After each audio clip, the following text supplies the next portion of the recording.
मैं ये कहना चाह रहा हूँ कि अब एससी एसटी ओबीसी माइनॉरिटी के स्टूडेंट को मीडिया को कैरियर के तौर पे अपनाना चाहिए। जब से सोशल मीडिया आया है, लाखों रुपए कमा सकते हैं, स्टारडम भी है और आपकी पॉलिटिकल और सोशल रीच भी है। सो इसको कैरियर बनाइए। जिस तरह से अंग्रेज आए और उन्होंने हमारे लिए स्कूल के दरवाजे खोले, social media, YouTube, Twitter, Facebook ने हमारे लिए पत्रकारिता के दरवाजे खोले हैं।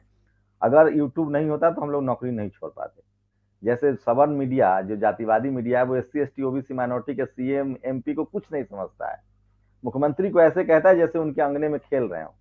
तो ये ताकत है, ये आप भी कर सकते हैं। जरूरत है कि बहुजन समाज के युवा जो शानदार अंग्रेजी बोलते हैं, जो शानदार कपड़े पहनते हैं, जो शानदार जिनकी एजुकेशन हो रही है, प्लीज आइए और सोशल मीडिया में पत्रकारिता ज्वाइन कीजिए।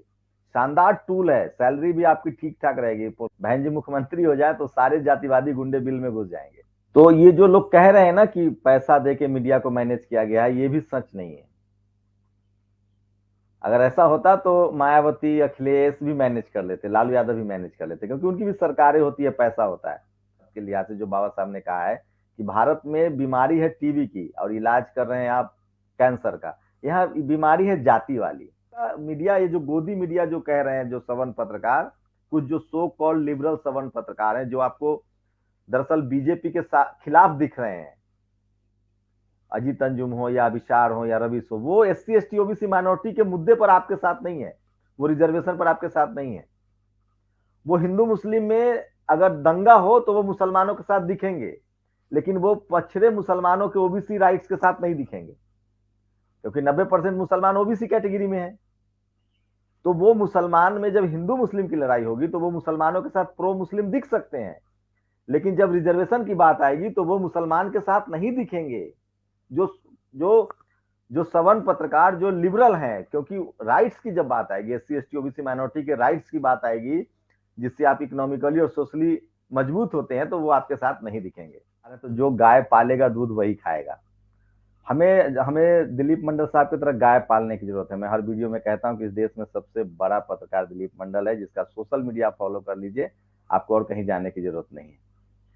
लेकिन मैं ये कहना चाह रहा हूँ कि अब एससी एसटी ओबीसी माइनॉरिटी के स्टूडेंट को मीडिया को कैरियर के तौर पे अपनाना चाहिए। जब से सोशल मीडिया आया है, लाखों रुपए कमा सकते हैं, स्टारडम भी है और आपकी पॉलिटिकल और सोशल रीच भी है। सो इसको कैरियर बनाइए। पहली बात, अपनी गाय पालिए। आलोचना वो हमारे लिए कुछ करेंगे नहीं, चाहे हम जितना बहस कर ले, डिस्कोर्स कर ले। तो मैं थोड़ा सा दो चार बातें कहना चाहता हूँ जो लोग सुन रहे हैं, जो युवा हैं। अगर आपकी थोड़ी भी रुचि है सोशल और पॉलिटिकल इश्यूज में, आप दिलीप मंडल को फॉलो भी करते हैं, तो सोशल मीडिया, जिस तरह से अंग्रेज आए और उन्होंने हमारे लिए स्कूल के दरवाजे खोले, social media, YouTube, Twitter, Facebook ने हमारे लिए पत्रकारिता के दरवाजे खोले हैं। अगर यूट्यूब नहीं होता तो हम लोग नौकरी नहीं छोड़ पाते। तो पहले तो आप आइए, पत्रकारिता कीजिए, इसमें आपको पैसा भी मिलेगा, कैरियर भी शानदार है, स्टारडम भी है और आपको देश जान जाएगा 2 दिन में। आप हो सकता है भारत के सारे आईएएस को न जानते हो जो बहुजन समाज से हैं। प्रोफेसर विवेक को तो पूरी दुनिया जानते हैं, क्योंकि दुनिया भर की यूनिवर्सिटी में वो गेस्ट लेक्चर हैं, जेएनयू के एचओडी, हेड ऑफ डिपार्टमेंट हैं। और सबसे बड़ी बात है कि वो सोशली बहुत एक्टिव है और पॉलिटिकली बहुत एक्टिव है। तो इनको तो जानता है, लेकिन ऐसे हजारों प्रोफेसर है जिनको लोग नहीं जानते हैं। लेकिन मीना कोटवाल को हर देश का नागरिक जानता है। तो मीडिया को आप प्रोफेशन बनाइए, और उसके लालच में बता रहा हूं, इसमें स्टारडम भी है, पैसा भी है, सम्मान भी है और एक पावर भी है। आप मंत्रालय में जा सकते हैं, आप मिनिस्टर को कॉलर पकड़ सकते हैं, जैसे बाकी लोग पकड़ रहे हैं। जैसे सवर्ण मीडिया, जो जातिवादी मीडिया है, वो एससी एसटी ओबीसी माइनॉरिटी के सीएम एमपी को कुछ नहीं समझता है। मुख्यमंत्री को ऐसे कहता है जैसे उनके अंगने में खेल रहे हो। तो ये ताकत है, ये आप भी कर सकते हैं। जरूरत है कि बहुजन समाज के युवा जो शानदार अंग्रेजी बोलते हैं, जो शानदार कपड़े पहनते हैं, जो शानदार जिनकी एजुकेशन हो रही है, प्लीज आइए और सोशल मीडिया में पत्रकारिता ज्वाइन कीजिए। शानदार टूल है, सैलरी भी आपकी ठीक ठाक रहेगी। प्रोफेसर, डॉक्टर्स, इंजीनियर, आईआईटीएन जितना कमा रहे हैं, शुरुआत में तो नहीं, लेकिन धीरे धीरे आप वहां तक पहुंच जाएंगे। मेरे निजी। और दूसरी बात है, हम बहुजन हैं तो एथिक्स भी फॉलो करते ही हैं अमूमन। हमारे लिए तो दिलीप मंडल साहब के शब्दों में कहें तो बहुजन के लिए 100% गोल्ड होना पड़ता है। आपके लिए कोई चांसेस नहीं कि आप गड़बड़ी करें। और बाय बर्थ, बाय डीएनए हम लोग बुद्धिस्ट हैं। तो हम लोगों में ह्यूमैनिटी भी है, विक्टिम के साथ खड़ा रहने का साहस भी है। एससी एसटी ओबीसी माइनॉरिटी के जो लोग होते हैं, वो बिना सिस्टम सपोर्ट के, बिना मीडिया के, वो अन्याय के खिलाफ लड़ रहे होते हैं हमेशा। जबकि इस देश में वो लोग जो सिस्टम के सहारे लड़ते हैं, जब सिस्टम उनके पक्ष में नहीं होता है, बहन जी मुख्यमंत्री हो जाए तो सारे जातिवादी गुंडे बिल में घुस जाएंगे। लेकिन आरएसएस की सरकार है, मोदी की सरकार है, उसके बाद भी एससी एसटी ओबीसी माइनॉरिटी के बच्चे लड़ते हैं रोज सड़कों पर। हमारे पत्रकार बोलते हैं तो हमारे पत्रकार कम से कम सरकारों से 60 गांठ तो नहीं करेंगे, तो एथिकल भी वो बहुत ईमानदारी से रिपोर्टिंग करेंगे। और तीसरी बात जो आपने कहा न्यूज रूम में कैसे होता है, तो वही दिलीप मंडल साहब का जो किताब है वो सबको पढ़नी चाहिए, जिसमें उन्होंने सब कुछ मतलब एकदम पानी की तरह साफ लिख दिया है। जो चौथा खंबा उनका, दलाल स्ट्रीट उनकी जो किताब है। तो आप जानते हैं मैंने एनडीटीवी इंडिया में काम नहीं किया, वो गलत इन्फॉर्मेशन है। स्टार न्यूज से शुरू किया और लास्ट जी न्यूज में, फिर इंडिया टीवी, लाइव इंडिया, कई जैसे सारे संस्थानों में काम किया। दरअसल आपके जब तक संपादक नहीं होंगे और जब तक आपका कम से कम सीनियर प्रोड्यूसर के लेवल तक आप नहीं पहुंचते हैं आईएमसी से निकलने के बाद, दिलीप मंडल साहब सब कुछ जानते हैं, अखबार भी देखा है, टीवी भी देखा है, मैगजीन। तो ये जो लोग कह रहे हैं ना कि पैसा देके मीडिया को मैनेज किया गया है, ये भी सच नहीं है। अगर ऐसा होता तो मायावती, अखिलेश भी मैनेज कर लेते, लालू यादव भी मैनेज कर लेते, क्योंकि उनकी भी सरकारें होती है, पैसा होता है। प्रोफेसर विवेक साहब तो और अच्छे से मैनेज कर सकते हैं, क्योंकि उनके यहाँ तो बच्चे को दाखिला कराने के लिए भी लोग पहुंचेंगे कि सर एक पैरवी कर दीजिए ऑक्सफोर्ड में, कोलंबिया में, हमारे बच्चे का दाखिला हो जाएगा। आप एससी एसटी ओबीसी माइनॉरिटी के और पति हो जाइए, आप मीडिया नहीं मैनेज कर पाएंगे, क्योंकि मीडिया का जो असली कैरेक्टर है भारत के लिहाज से, जो बाबा साहब ने कहा है कि भारत में बीमारी है टीबी की और इलाज कर रहे हैं आप कैंसर का, यहाँ बीमारी है जाति वाली। मैं न्यूज रूम में अकेले अपने दम पर प्रोड्यूसर के तौर पे बहुत सारी ऐसी खबरें चला पाता था जो मेरा संपादक नहीं चाहता था, लेकिन मैं कर पाता था। बिहार चुनाव के समय मैंने जी न्यूज में कहा कि नीतीश और लालू जी का गठबंधन चुनाव जीत रहा है, तो मुझे कहा गया कि क्या बात कर रहे हो, मैंने कहा हाँ, और मैंने वो बुलेटिन बनाया और बाद में मैंने रिजाइन किया। तो अगर आपके पत्रकार भी होते हैं वहां, तो वो खबर चलाने की उनकी में कुव्वत होती है, चाहे वो सीनियर प्रोड्यूसर तक हो जाए, खबर चला देते हैं। वहां संपादक ढूंढने नहीं। तो दरअसल ये पूरा मसला यह है कि हमारी वहां डाइवर्सिटी नहीं है, भागीदारी नहीं है। दिलीप मंडल को किसी चैनल में रख दीजिए, फिर देखिए उसका तेवर बदल जाएगा, मालिक छटपटाते रह जाएंगे।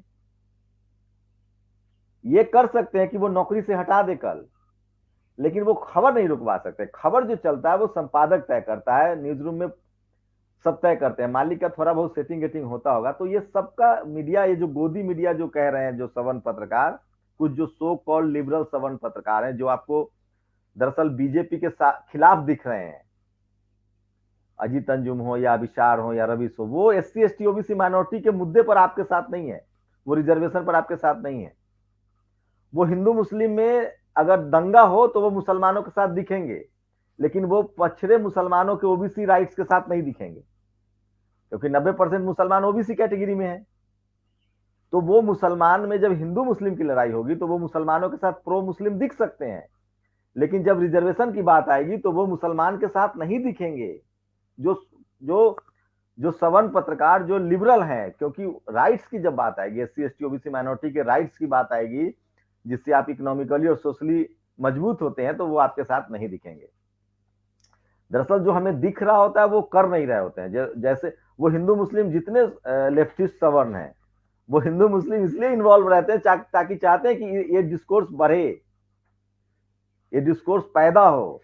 वो रिजर्वेशन का डिस्कोर्स, सोशल जस्टिस का डिस्कोर्स, वो फूले पेरियार अंबेडकर का जन्मदिन, जयंती, उनके कामों की चर्चा नहीं करने देते हैं, क्योंकि उससे उनका जो कास्ट हायरार्की है वो टूटता है। और उनका जो दिलीप मंडल साहब जैसे कहते हैं कि अब जाति गांव में नहीं है, जाति मीडिया सेंटर्स, पावर सेंटर्स में है।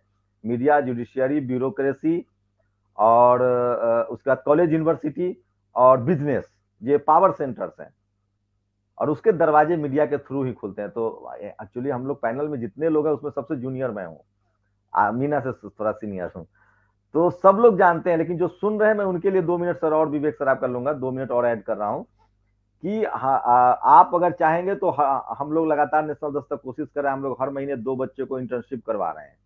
मीडिया में जो एंट्री होती है उसमें सवर्ण समाज के जो बच्चे हैं उनके पास जो सोशल कैपिटल है उसकी वजह से नौकरी इंटर्नशिप पा जाते हैं, और जो फाइनेंशियल कैपिटल है उसकी वजह से वो साल भर, 1 साल, 2 साल, 6 महीने तक इंटर्नशिप करते हैं।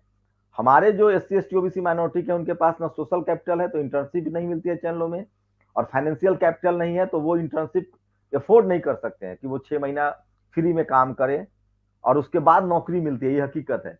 तो हम लोग कोशिश कर रहे हैं कि इंटर्नशिप करवाई जाए, उनको कम से कम बेसिक ट्रेनिंग स्किल दिया जाए, लिखने का, बोलने का।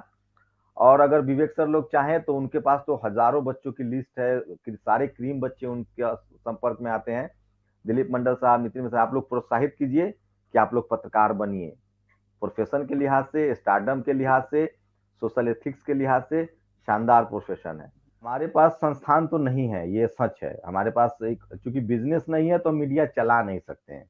दिलीप मंडल साहब जानते भी, आप अखबार नहीं चला सकते हैं भारत में, आप टीवी नहीं चला सकते हैं, क्योंकि पहले आपका जब तक कॉर्पोरेट पैदा नहीं होगा तो फिर आपके पास रेवेन्यू नहीं आएगा। सोशल मीडिया आप इसलिए चला रहे हैं, अब वो भी नहीं चला सकते। अभी की स्थिति बता रहा हूँ, पिछले 3 महीने में इतना ज्यादा जो हमारा रीच है वो गिरा दिया गया तमाम उस चैनल, उन सोशल मीडिया प्लेटफॉर्म का जो सरकार से सवाल पूछ रहे हैं। खिलाफ की बात नहीं कर रहा हूँ, सरकार से सवाल पूछ रहे हैं, एक बार उसकी रीच गिरा दी गई है, क्योंकि सरकार कह रही है कि टीवी अखबार पर वो कोई बात नहीं कर रही है। पहले होता था कि टीवी अखबार को रेगुलेट कीजिए, अब सरकार कह रही है कि सोशल मीडिया को रेगुलेट कीजिए। मतलब सोशल मीडिया पर उसको पता चल गया है कि SC ST OBC माइनॉरिटी के लोग बात कर रहे हैं। प्रधानमंत्री, सरकार से सवाल कौन पूछ रहा है? एक भी सवर्ण पत्रकार सवाल सरकार से नहीं पूछ रहा है, एक भी।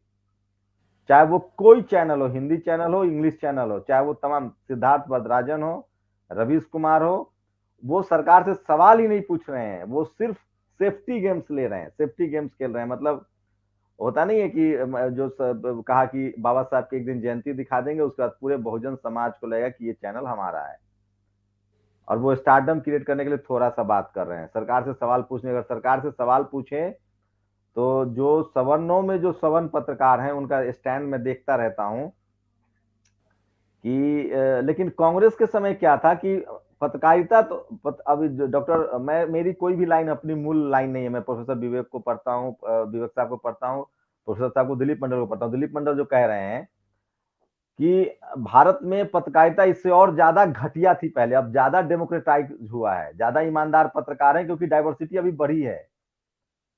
तो अब ज्यादा ईमानदार पत्रकार है। उधर से भी कुछ लोगों को शर्म आ रही है कि चलो मीना कोटवाल सवाल पूछ ले रही है, दिलीप मंडल पूछ रहे हैं, तो हम भी पूछ लें तो हम लतियाए जाएंगे। जैसे आजकल मंचों पर किसान आंदोलन में जिस तरह से पत्रकारों को साफ साफ कहा गया कि मैं इसमें मेरे ख्याल से मैं शंभू जी की बात को बिल्कुल इंडोर्स करूंगा कि भारत की पत्रकारिता आज से 30-40 साल पहले के मुकाबले ज्यादा आज ईमानदार हुई है, ज्यादा डेमोक्रेटिक हुई है और ज्यादा हाँ। इंक्लूसिव है और ज्यादा सवाल पूछे जा रहे हैं। वरना 40 साल 45 साल पुराने अखबार अभी जाके आप नेहरू मेमोरियल लाइब्रेरी में देख लीजिए, वो श्रीमंत फलाना जी का पदार्पण हुआ टाइप, और वो जी उनके आने से शहर के बाग में फूल खिल गए किस्म की पत्रकारिता हुआ करती थी। तो आज कम से कम थोड़ा सा मतलब उस मामले में बेटर है कि मतलब आप लोग भी हैं और आप लोग भी लाखों लाखों में देखे जा रहे हैं, करोड़ों में आप लोगों के वीडियोस देखे जाते हैं, तो इसकी वजह से एक दबाव बना है जी। हाँ, तो एक तो मीडिया ईमानदार हो रही है, लेकिन मीडिया का जो जाति वाला पक्ष है, धर्म से ज्यादा जाति वाला पक्ष वो सामने आ गया है। क्योंकि अब उनको कांग्रेस थोड़ा सॉफ्ट हिंदू, रिजर्वेशन वाली पार्टी थी, सॉफ्ट तरीके से खेलती थी, जाति को लेकर सॉफ्ट तरीके से खेलती थी, धर्म को लेकर सॉफ्ट तरीके से खेलती थी। बीजेपी एकदम, तो इनको लग गया कि अब हमारा असली घर हमको मिल गया है। तो ये जिनकी चड्डी छुपी हुई थी पैंट के नीचे, वो चड्डी में आ गए हैं, चाहे वो CAG हो, इनकम टैक्स हो, ED हो, या मीडिया हो, या कॉलेज यूनिवर्सिटी हो। प्रोफेसर वही दिल्ली यूनिवर्सिटी में वही प्रोफेसर थे, लेकिन वो गाय गोबर गौमूत्र नहीं कर रहे थे। लेकिन अब उनको लगता है कि हमारा खुला खेल फर्रुखाबादी हो रहा है। लेकिन अब सवाल ज्यादा पूछे जा रहे हैं। मैं एक चीज के लिए आश्वस्त करूंगा ये तमाम जो प्रोफेसर विवेक सर हैं, दिलीप मंडल सर है, कि आप लोगों का काम जो है उसका असर ये है कि कम से कम 10 करोड़ बहुजन रोज टीवी और अखबार को बैकआउट कर रहा है, आप मानिए ना मानिए। और दूसरी बात, मैं रोज एवरेज 1,000 फोन कॉल्स उठाता हूं, कहिए तो मैं आपको स्क्रीनशॉट भेज दूंगा। 1,000 मेरा पब्लिक डोमेन में नंबर है, और मैं उनसे बाकायदा प्रोफेशन पूछता हूं। मैं रीच देखता हूं कि मैं कहां तक पहुंच रहा हूं। मैं उनसे पूछता हूं कि आप क्या करते हैं साहब? तो मेरी सब्जी की दुकान है। आप क्या करते हैं? जो हमारा बहुजन अभी जो जो ग्रास रूट पर है, हम खेती कर रहे हैं। मैं राजमिस्त्री हूं, मैं राजस्थान से हूं, टाइल्स लगाता हूं। मैं महाराष्ट्र से हूँ और मैं मुंबई में पाव भाजी बेचता हूँ, क्योंकि स्टेट वाइज कुछ प्रोफेशन ऐसे हैं जो हमारे ही हिस्से में है। मैं सफाई कर्मचारी हूँ। एक तो जो नेशनल दस्तक का मान लीजिए 6 मिलियन सब्सक्राइबर है, तो मैं मान के चलता हूँ कि एससी एसटी ओबीसी माइनॉरिटी के 60-70 लाख लोग ही शहरों में मेन स्ट्रीम में है जो कंटेंट देख रहे हैं, तो वो तो आ चुके हैं। अब जो गांव में लोग हैं जिनके पास टीवी पहुंचा दिया गया, हर घर में बिजली देके टीवी चैनल्स पहुंचा दिए गए हैं और उसी से हवा बनाया जा रहा है, अब वहां आपका सोशल मीडिया पहुंच रहा है। लेकिन वो सब्सक्राइब करना भी नहीं जान रहे, टेक्निकली उतना साउंड नहीं है। लेकिन मैं उनसे प्रोफेशन जब पूछता हूँ तो मुझे लगता है कि चलो हम जिनकी बात कर रहे हैं वहां पहुंच जाए। तो प्रोफेसर विवेक साहब और दिलीप मंडल साहब, जो आप लोग बोल रहे हैं और जो आप लोग की बात को हम एक मैसेंजर के तौर पे पहुंचाना चाहते हैं, जो पूरी नैरेसिंग आप लोगों से हमने सीखी है, पत्रकारिता कैसे करनी है, सोशल जस्टिस क्या है, कास्ट को लेकर डिस्कोर्स कैसे खड़ा करना है, रिजर्वेशन को लेकर कैसे आपको अपनी बात रखनी है, और ये बात आपका इतना मैसेज कन्वे हो गया है कि आज इस देश में 10 करोड़ लोग जो है वो दिलीप मंडल को बाय नेम बाय चेहरा जानते हैं और वो नंबर चाहते हैं। उससे ज्यादा लोग इंटेलेक्चुअल भी और जो पढ़ा लिखा नहीं है, जो कॉलेज यूनिवर्सिटी नहीं आया है, वो भी प्रोफेसर विवेक साहब को जानता है। और लगभग लोगों को पता है कि सुप्रीम कोर्ट में नितिन मिश्रा एक बड़े वकील हैं। मुझे लगता है करोड़ों लोगों को पता है कि मीना कोटवाल एक बड़ी बहुजन समाज की पत्रकार है।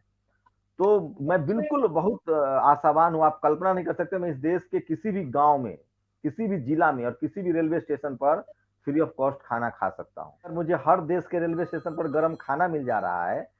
और बहुजन आंदोलन जो मान्यवर साहब जिस तरह से कहते थे कि कहीं जाओ वहीं रुक जाओ वहीं खा लो, मैं उसी बेस पे पत्रकारिता कर रहा हूँ।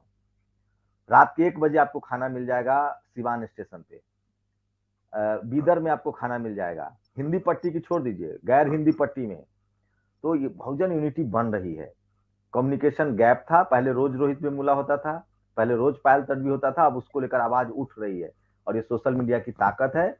इसलिए हमें और तेजी से काम करने की जरूरत है। और अगर 500 ओनली 500 ओपिनियन मेकर अगर आ गए बहुजन समाज में, जो रोज शाम में आधे घंटे का वीडियो डाले या 10 मिनट का, सारे टीवी अखबार को आप धत्ता बता देंगे, लिख लीजिए। ये एकदम मैं, और उनसे उनका रेवेन्यू सोर्स भी बनेगा, पैसा भी आएगा। पैसा नहीं आएगा तो आप काम कैसे करेंगे? लेकिन जरूरत है कि आपके अंदर गट्स हो। आप प्रोफेसर दिलीप मंडल को पढ़ते हो, प्रोफेसर विवेक कुमार को पढ़ते हो, आप फूले पेरियार अंबेडकर को पढ़ते हो, तो आपकी एक सामाजिक सोच बनेगी। और अगर सर लोगों ने, प्रोफेसर विवेक सर ने अगर आधे घंटे का शो रोज शुरू कर दें, तो मैं कह रहा हूं कि वो देश के सबसे बड़े वॉइसलेस लोग के वॉइस तो वो ऑलरेडी हैं। वो पैरेलल जो अभी वो जो क्लास ले रहे हैं जेएनयू में 40 बच्चों का या 150 बच्चों की एक बैच का, अगर प्रोफेसर विवेक सर 10 मिनट का एक वीडियो रोज डालना शुरू कर दे, जो कि मतलब कॉन्स्टिट्यूशनली भी सही है, तो उससे दो चीजें होगी। वो और ज्यादा पे बैक टू सोसाइटी करेंगे क्योंकि वहां से रेवेन्यू आ रहा है। क्योंकि जो ट्विटर है, फेसबुक है और यूट्यूब है, वो पैसा जाति देख के अभी नहीं दे रहा है। जब से यहाँ के बिजनेस हेड बने हैं तब से थोड़ा तो बेईमानी शुरू हो गई है, लेकिन अभी वो न्यूयॉर्क मतलब विदेशी लोग ही संचालित करें तो ऐड का दिक्कत नहीं है। प्रोफेसर विवेक सर इस देश के सबसे बड़े जर्नलिस्ट होंगे, as a viewership, as a popularity. और एससी एसटी ओबीसी माइनॉरिटी के हजारों बच्चे पीएचडी करेंगे अपने घर में बैठ के। दिलीप मंडल जिस दिन ट्विटर पर लिखना बंद कर दे, मैं ये तारीफ के लिए नहीं कह रहा हूं, मैं रोज ये वीडियो में बोलता हूं आपके साथ, दिलीप मंडल जिस दिन ट्विटर पर लिखना छोड़ दें, शंभू के पास कोई न्यूज नहीं है। क्योंकि मेरा जो असाइनमेंट है, आप लोग न्यूज के टर्मिनोलॉजी में उसको इनपुट बोलते हैं, मेरे इनपुट जो है वो दिलीप मंडल है और तमाम प्रोफेसर विवेक है, मैं उनको फॉलो करता हूँ ट्विटर पर, वो क्या बोल रहे थे। दिलीप मंडल प्रोफेसर विवेक 4-5 दिन से लिख रहे हैं मायावती के इग्नोरेंस को लेकर के, बीएसपी को कैसे इग्नोर किया जा रहा है, मायावती जी को कैसे इग्नोर किया जा रहा है, मीडिया की क्या भूमिका है, ग्राउंड पर 500 कैसे मीटिंगें हो चुकी है बीएसपी की। तो मैं उसको जाके अभी बीएसपी के ग्रामीण इलाकों में पता कर रहा हूँ कि क्या है। तो मेरे इनपुट ऑफ सोर्स यही बहुजन समाज के बड़े लोग हैं जो हाईली इंटेलेक्चुअल हैं, हाईली एथिकल हैं और हाईली ह्यूमैनिटेरियन हैं। तो मुझे लगता है कि अगर ये इन लोगों ने और थोड़ा सा और इन लोगों ने अगर दम लगाना शुरू किया, तो हमारे जैसे, आपके जैसे हजारों पत्रकार बन जाएंगे, वो भी 6 महीने के अंदर।